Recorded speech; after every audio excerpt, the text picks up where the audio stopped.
So hello guys, welcome to my video for today. So ito, gawa lang ulit ng maikling video.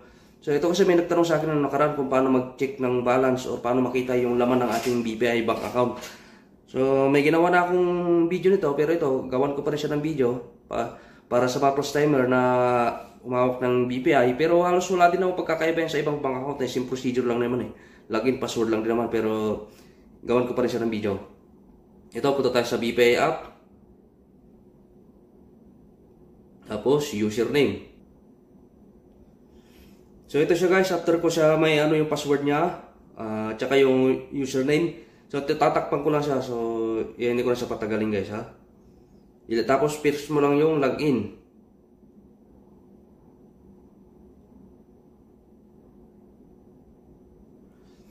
So, ito na siya guys oh. Yan na siya. So, ito yung laman ng aking BPI bank account. So, ganun lang kasimple guys kung paano mag-balance sa ating BPI bank account.